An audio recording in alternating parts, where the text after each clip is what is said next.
5 ways to protect your peace. Number 5, prioritize your peace.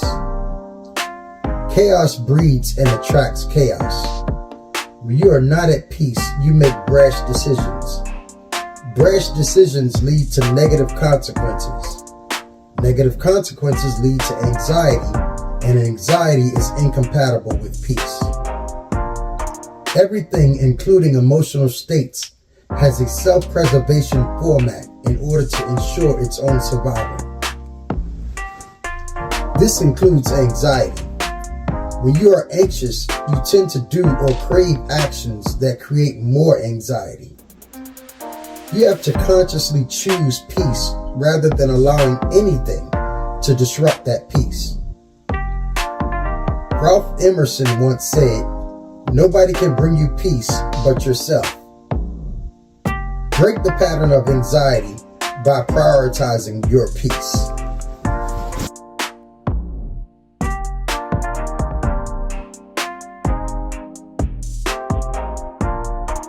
Number 4, prepare for peace.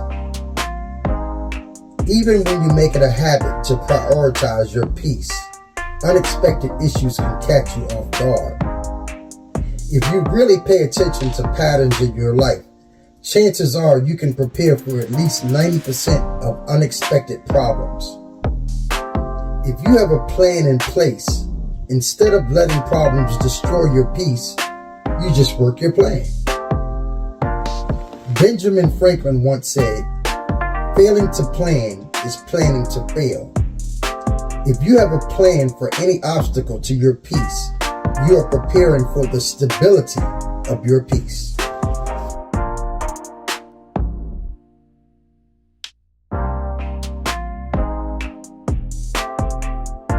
Number 3, practice being at peace. Sometimes, even though you may plan for every imaginable occurrence that threatens your peace, there will be times when the unexpected occurs. In those times, you have to train yourself to be at peace during the storm. Just like jogging makes your lungs stronger or lifting weights builds your muscles, there are ways to practice being at peace. One way is practicing meditation, which essentially prepares you to not have an emotional reaction to outside stimuli. Breathing exercises are also good practice for being at peace, because when you calm your body, it is difficult for your emotions to become chaotic. Mahatma Gandhi once stated, "An ounce of practice is worth more than tons of preaching." When you make it a habit to be at peace, it becomes easier to bring yourself to a state of peace.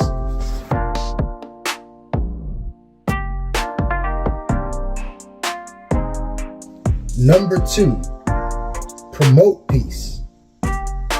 When you practice being at peace in your own life, you will eventually encourage peace in the lives of people around you. Peace is contagious. When you are consistently at peace, you tend to provoke peace around you. Have you ever been around a person that it is difficult to be upset around? Sometimes it's their sense of humor. Sometimes it's just their good nature that person always has a calming effect on everyone around them. This is a person that promotes peace. With enough practice, you can become one of those people where your presence alone invokes peace. This is a person who practices peace, not only for themselves, but also for the people around them.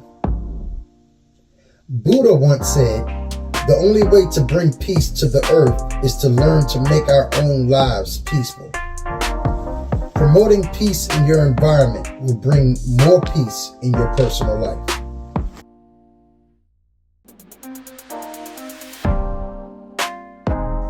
Number 1, pardon your lack of peace.